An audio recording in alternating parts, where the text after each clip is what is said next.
Fury defeats Wladimir Klitschko unanimous decision. I have to say that was a very long, full, somewhat boring fight, but my guy won. Fury won.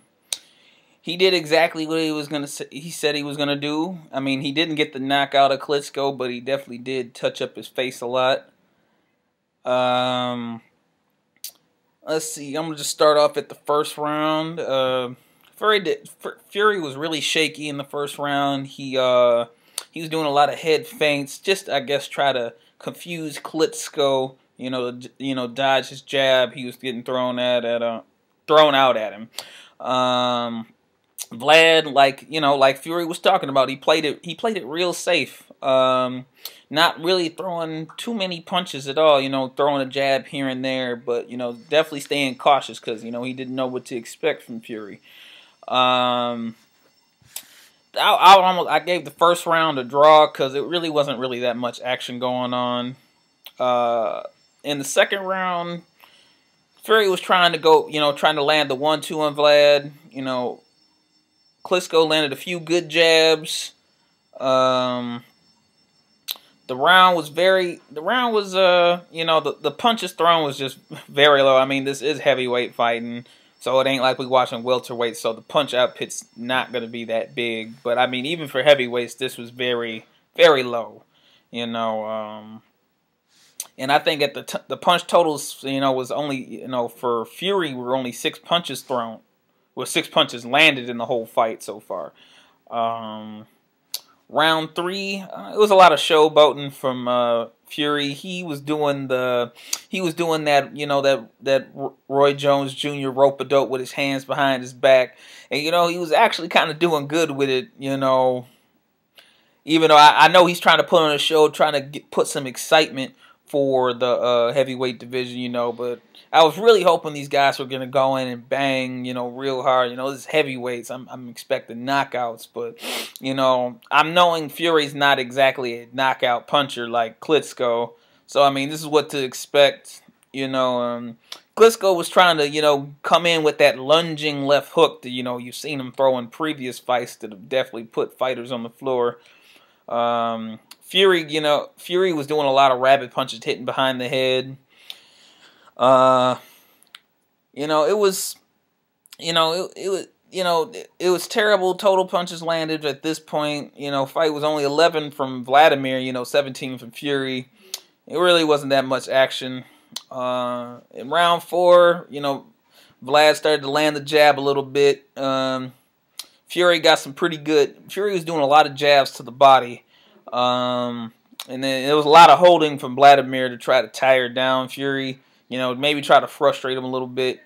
Vlad doesn't really know what to expect from Fury. With his hands dropped down, a lot of the feinting. He hasn't seen that from any fighter he's ever been up against in the ring.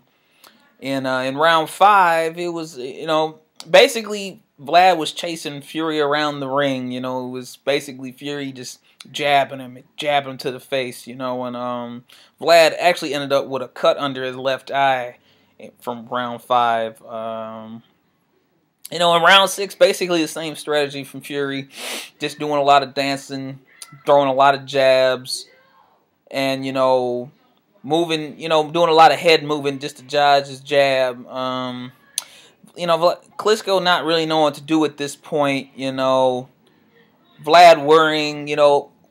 Vlad was just worried, what punch was going to come for Fury next. He's just, looking out for a punch, because we all know that Klitschko's got that glass jaw that we've seen him, in fights long time ago, even though we haven't really seen anybody touch him up, that much. Fury throwing more punches, but Vlad landed a better percentage, to me in that round.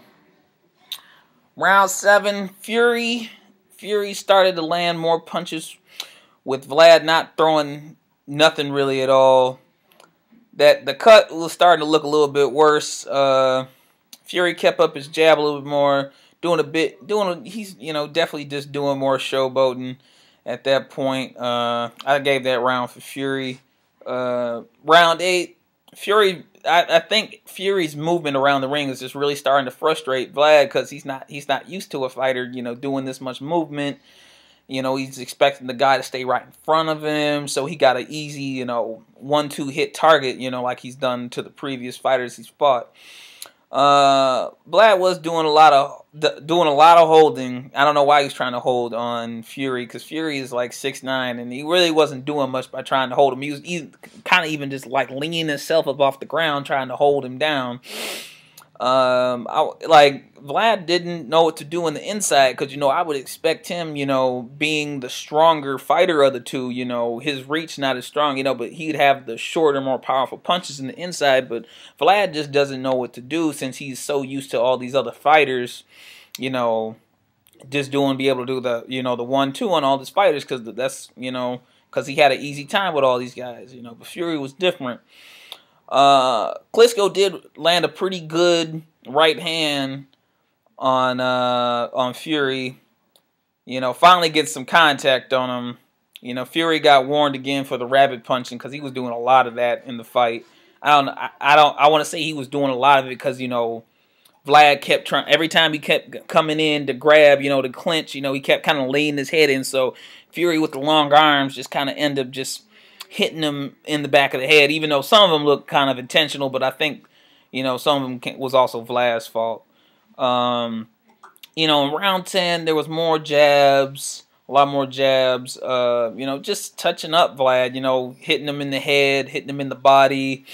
You know, Vlad just following him around the ring, you know, not really knowing what to do. I mean, I'd expect him to throw some type of punches, but he really wasn't doing anything, you know. Fury landed a really good body shot, you know. And I want to say Vlad's age probably started showing in that, you know, because, you know, he's getting close to 40, you know, but his age, he seemed like he was really tiring down and slowing down. He definitely wasn't the same fighter I've seen. You know, his training in the corner, Jonathan Banks, was, you know, telling him he really needs to pick it up and do something at this point, because, I mean, he's really down on the cards. You know, so I'm pretty sure he was urging Klitschko to go for a knockout at this point. Fury had another good shot to the body.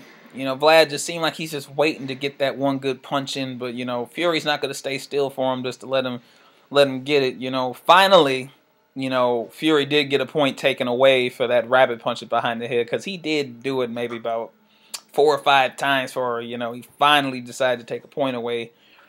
You know, at the end of round 12, it was, you know, Vlad was doing a lot of holding, you know, because I could tell he was really exhausted at this point. Fury got a good left hook, and I could tell both the fighters were really exhausted at this point. They were throwing a lot of wild punches, you know, hoping somebody land one big punch. The fight was kind of ugly, like I said, boring, but, you know, I sat through it because that's what I got to do. I got to give y'all the most up-to-date news. You know, I got to say, though, you know, after they gave the decision, Fury, you know, new champion in the division, at the end of the, you know, of course, I've seen him do it in one of his other fights, but he started putting on another singing performance for the crowd. I love because he did this before, I love when he does this. You know, I believe that, you know, this guy, you know, Fury's really got that charisma and style to bring the heavyweight division back, you know, bring more people to come back and watch boxing. You know, according to CopyBox, you know, Vlad was really only landing about 4 punches around, you know. That was 18 out of 69 punches in the fight, only 20% connect percentage. Even though Tyson Fury didn't really do that too much better, he landed 48 of 202 punches, so that was slightly under Klitschko at 24%. Even though Fury did look, you know, the better, more active fighter. Unfortunately, though, I can't really go into any more detail because, you know, they started speaking in German. So if you guys want to catch the, you know, the post-fight interviews, you got to wait till later on tonight about 10:15 Eastern Standard Time. That's on the East Coast, you know, along with the replay of Cotto versus Canelo. Even though the fight wasn't that exciting, I sat through it. see a great, see great come out of, see something great come out of a new champion in the division. I mean, could we see a possible rematch? I think so, but that, I really think that depends on, what Klitschko wants to do at this point. I want to say maybe we could have some type of build up for Wilder in the future, possibly. But that's it for now, guys. Hope you enjoyed this video. Wait for you guys to watch the next one. I'm gonna see y'all later.